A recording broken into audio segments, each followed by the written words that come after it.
if it's not that, but the key is it enough to propel the upgrade cycle? You think it is. Why?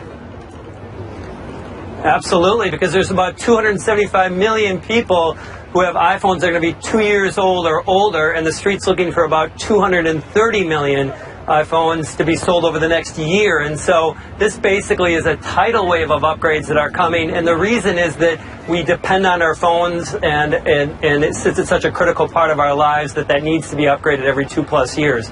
So what they showed today was as expected, but exactly enough to get this iPhone franchise back to growth for next year. Okay, so you're expecting growth once again.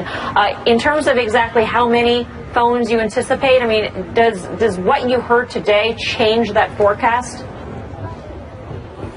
It doesn't, because everything that we heard today is expected, but what it has done is seen that it's confirmed. We have greater confidence that we're going to go from, call it, down about 10% in the last year to up about 10% for the next cycle. And so I think that the substance of it and actually seeing it as confirmation, and at the end of the day, I think we're going to be hearing about some pretty impressive pre-order numbers this Friday.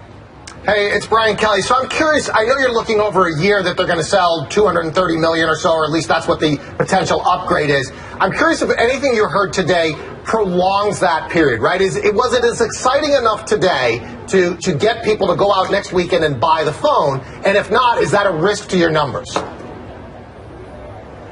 There's going to be a group that is going to hold off until this anniversary version that people are already talking about here.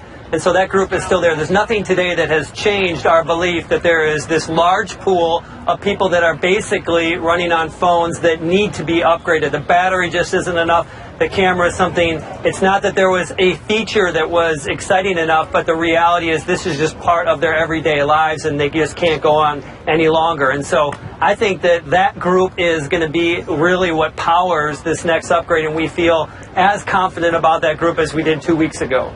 All right, Gene, we're going to leave it there. Thanks so much for your time. Thank you. Gene Munster of Piper Jaffray. Okay, so Gene, according to Gene, the upgrade cycle is going to be there. It will be enough to drive growth. Is it enough to drive the stock? Well, I mean, I think people were looking to, Pete said it yesterday, there wasn't a lot of anticipation. The expectations were very low, and I think they exceeded those very low expectations.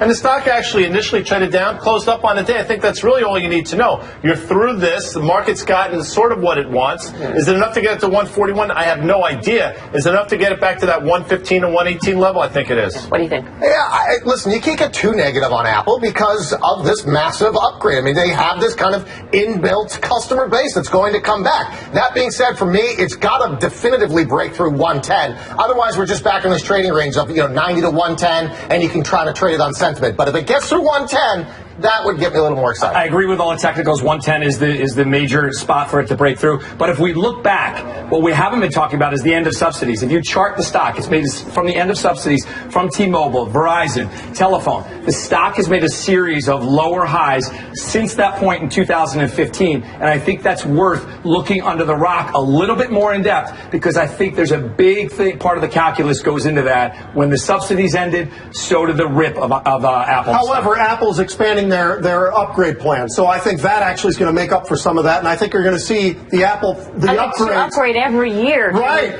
to speed this whole process up, and I think that is something that's going to build. Right. It's also going to build the ecosphere, and the one thing that I still stand by to this day, even if we have flat numbers with these iPhones, services, it's growing, it's getting bigger and bigger, and I think that's the growth part that everybody's got to focus on. Coming up.